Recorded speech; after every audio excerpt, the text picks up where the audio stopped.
à Dieu, lui qui a permis vraiment que ce projet voie ce jour. Parce que l'homme propose et Dieu dispose. Et nous bénissons Dieu.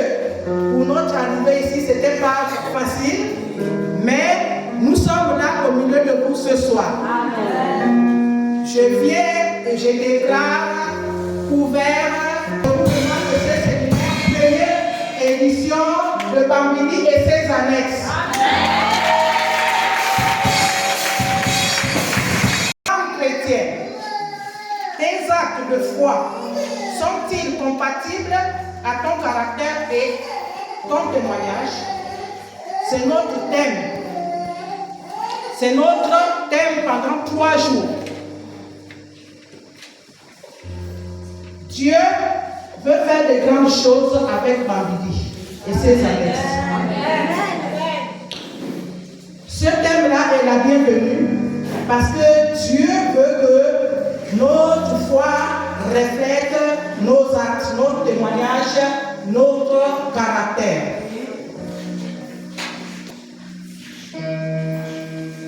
La définition de mot, donc c'est l'exhortation. Femme chrétienne. Femme chrétienne ici, la femme, vous connaissez qui est l'être qu'on appelle femme, sexe féminin. Mais quand on dit chrétienne, chrétienne vient du mot Christ. Vient du mot chrétien, vient du mot Christ. Et chrétien, ça veut dire petit Christ. Lorsque les apôtres étaient en Antioche, ils étaient dans la maison, dans Actes, on nous parle de ça que les païens appelaient les disciples chrétiens, les petits Christ, parce que leur foi reflétait leurs actes. Parce qu'ils vivaient comme Jésus-Christ. Donc, tu es chrétienne, ça veut dire que tu es petit Christ. Ça veut dire que ta vie est pareille à Christ. Et celle que Christ veut qu'elle soit. Voilà pourquoi on t'appelle chrétienne. Alléluia. Amen. Ça veut dire que tu as changé, ta vie a été transformée. Alléluia. Amen. Et tu deviens chrétienne, ça veut dire que tu es maintenant petit Christ. Parce que tu es fait à l'image de Dieu. Et étant chrétienne, tu as abandonné tout ce qui est mauvais. Tout ce qui est mauvais. Ton caractère et ton témoignage ont changé. Alléluia. Amen. Voilà pourquoi on t'appelle chrétienne. On ne t'appelle pas chrétien pour le plaisir. On t'appelle chrétienne parce que tes actes ont changé. Tu n'es plus la même. Tu as changé de l'identité. Alléluia. Amen. Voilà pourquoi tu es chrétien. Tu es petit Christ. Tu vis selon la volonté de Dieu. Tu vis selon ce que Dieu veut que tu fasses. Alléluia. Amen. Voilà pourquoi on t'appelle chrétienne. Les actes ici, ce sont les actions. Ce sont les actions. Il s'agit des choses que quelqu'un fait ou accomplit. Quand on appelle, on dit actes. Les actes, ce sont les actions. Ce sont les choses que la personne, je vais parler ici que de la chrétienne, que la chrétienne accomplit. Alléluia. Au sein du mouvement de femmes, dans l'église, là où elle travaille, au champ, à la maison, dans sa famille, les actes que tu poses, c'est ce qu'on appelle action. C'est ce qu'on appelle acte. Ta manière de faire, ta manière de vivre. Alléluia. Amen. Nous voyons l'histoire de Déborah que vous connaissez. Déborah posait des actes. Il y a des actions, il y a des mauvaises actions, il y a aussi des bonnes actions. Donc il y a des actes qu'on peut poser qui sont négatifs, et il y a aussi des actes qu'on peut poser qui sont positifs. Mais Dieu nous demande de poser des actes, des actions positives, des actions positives comme Déborah. Déborah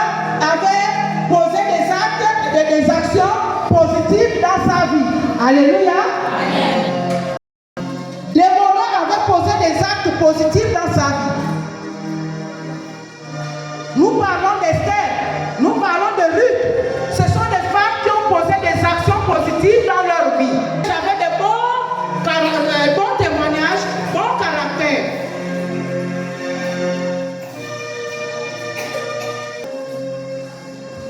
La foi, Jacques 2. Nous pouvons lire dans Jacques 2, au verset 14. Jacques 2, verset 14 à 17. Vous pouvez me dire?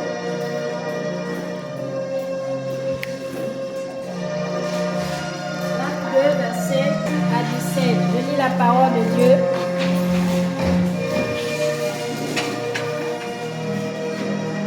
Je lis la parole de Dieu dans le livre de Jacques 2, verset 14 à 17. Mes frères, que sert-il à quelqu'un de dire qu'il a la foi s'il n'a pas les œuvres? La foi peut-elle le sauver? Verset 15. Si un frère ou une sœur sont nus et manquent de la nourriture de chaque jour, et que l'un d'entre vous leur dise, allez en paix, chauffez-vous et vous rassasiez, et que vous ne leur donniez pas ce qui est nécessaire au corps, à quoi cela sert-il? Il en est ainsi de la foi, si elle n'a pas les œuvres, elle est morte en elle-même. Parole du Seigneur.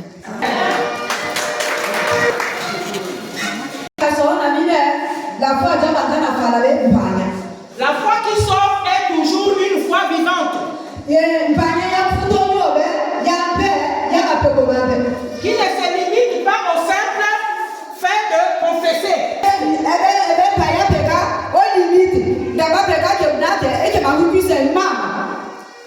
se limite pas au simple fait de confesser Christ comme sauveur et Seigneur dans sa vie.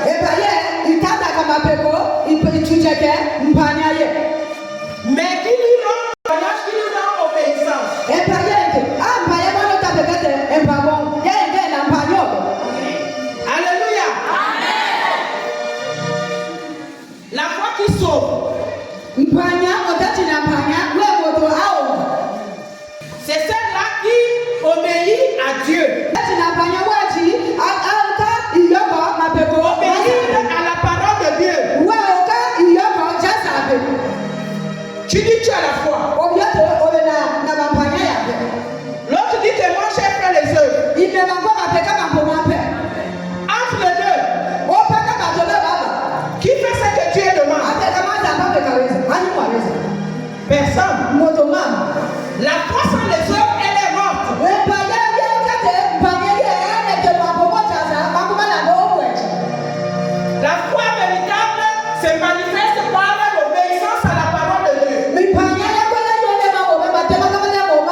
Le chat, imaginez-vous un chat qui ouvre une cocotte. Le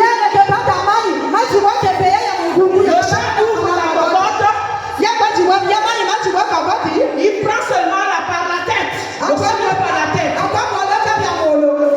Il sort rien que par la grande porte de la cuisine. Là où c'est trouvé l'autre. Le chat n'a pas mangé le filure dans la cuisine. Ni dans la marmite. Mais le chat est sorti avec tout le filure dehors. Et maintenant, l'autre va dire Malbertine. Tu m'as dit que tu n'avais rien regardé. Malbertine va crier. Comment je vais faire aujourd'hui? La foi sans les actes, tu ne verras pas Dieu. Parce que tu n'obéis pas à la parole de Dieu.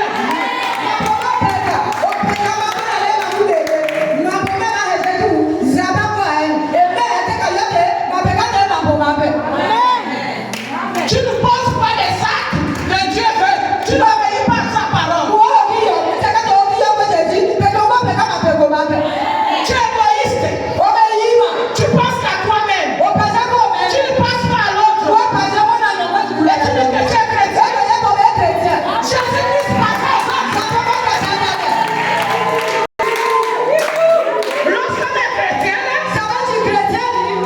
tu as changé de nature. Même si tu étais égoïste, tu ne seras plus jamais égoïste. Tu vas maintenant penser aux autres. Tu vas maintenant partager. Ton caractère doit changer. Ton témoignage doit changer.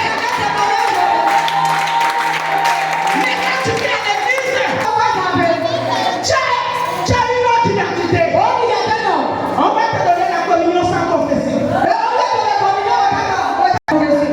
Mais lorsque tu arrives au lieu du travail ou au champ, tu enlèves la veste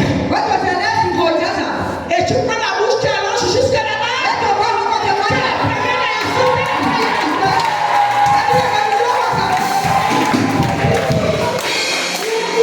que ta foi est faible?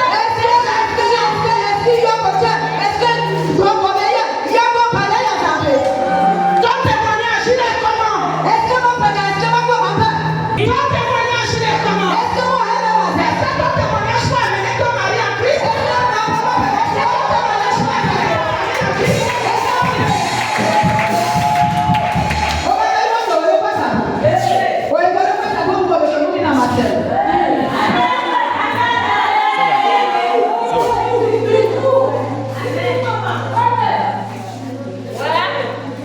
Une foi morte ne produira ni salut ni rien.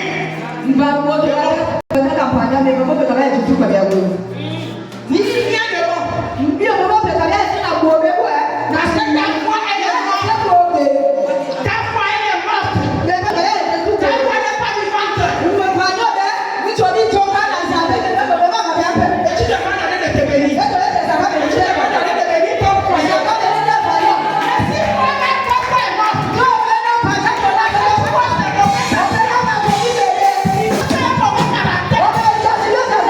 Parce que tu n'as pas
l'histoire de Nabal.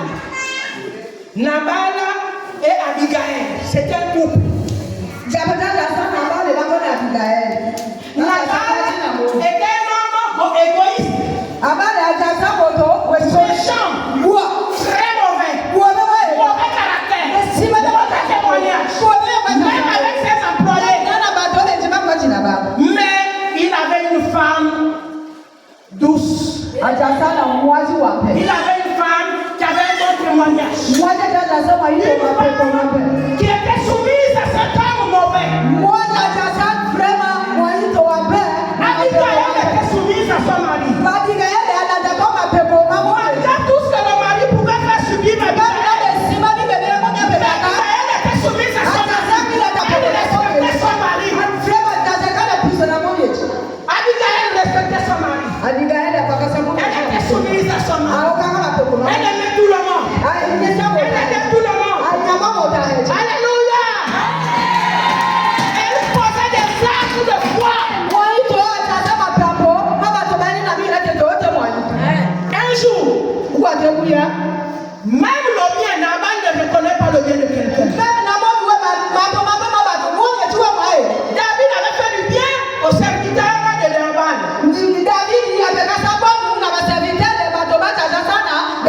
Mais au cours de David campait quelque part, il avait faim.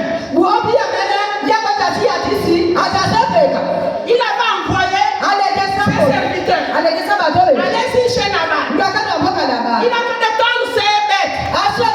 Allez-y demander la nourriture, le vin et autres. Lorsque les serviteurs de David arrivent, oh, Nabal va dire David c'est qui? C'est ce que nous sommes. C'est ce que nous sommes et nous faisons. On ne reconnaît pas le bien de quelqu'un. Et tu dis que tu es chrétienne. Et tu dis que tu as la foi. L'homme te fait du bien, tu ne reconnais jamais. Tu es c'est qui? Parce que nos cœurs sont remplis de méchanceté. Comme Nabal.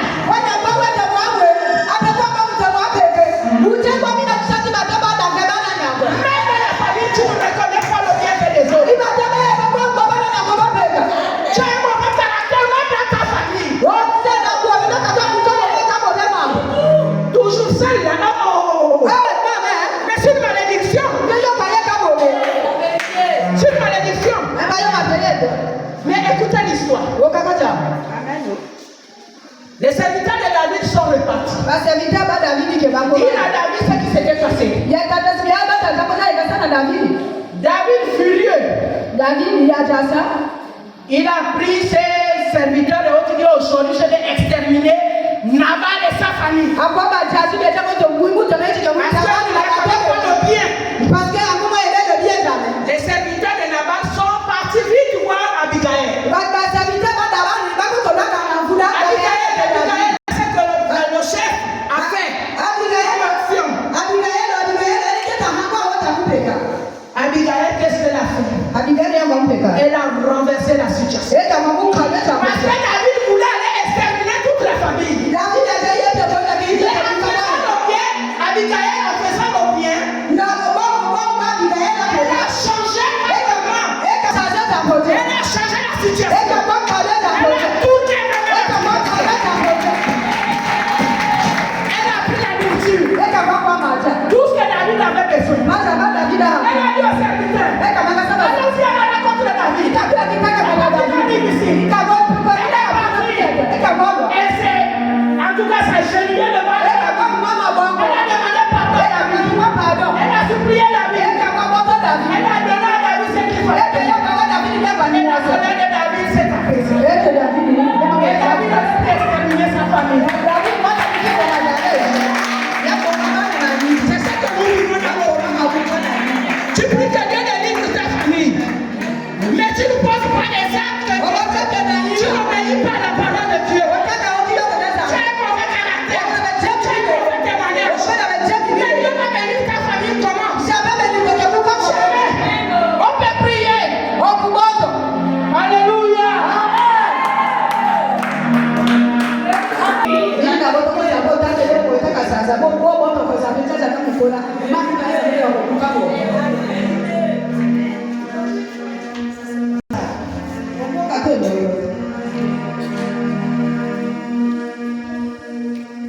Si nous sommes venus ici, c'est pour être transformés. C'est pour gagner le ciel. Tu ne dois pas souffrir en vain. Il faudrait que tu vois ces Jésus que toi, tu es à leur temps. Tu es dans la salle. Si tu sais toi-même, tu as un mauvais témoignage. N'aie pas peur. N'aie pas honte. Si tu sais que tu es égoïste, viens devant. N'aie pas honte. Vous connaissez vous-même.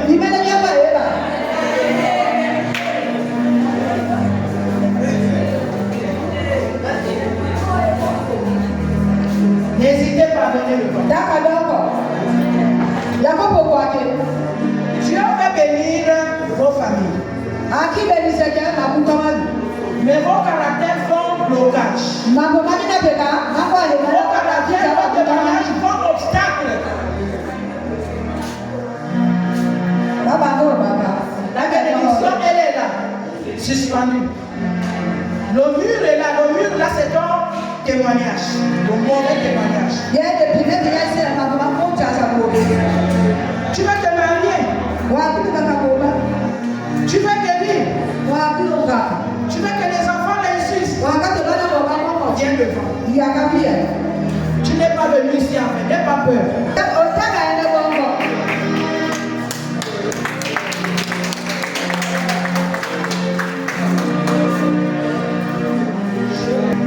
Je reconnais que tu veux pour l'échange.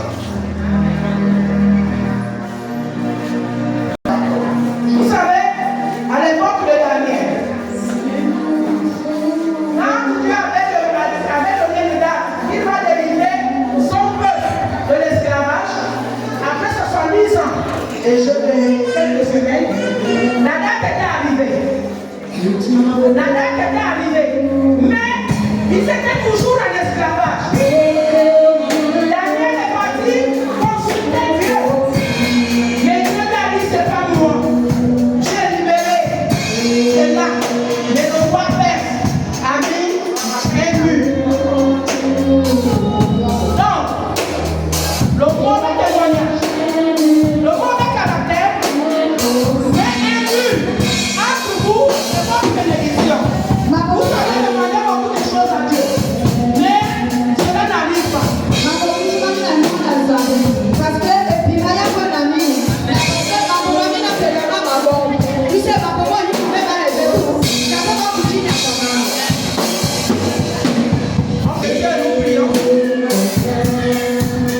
Parce que tu es venu ici pour que Dieu te change, pour que Dieu te transforme.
La parole de Dieu est plus fidèle et juste pour vous pardonner et pour effacer vos iniquités.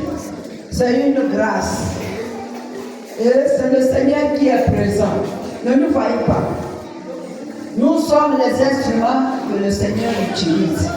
Et Dieu vous a parlé ce soir. Alors,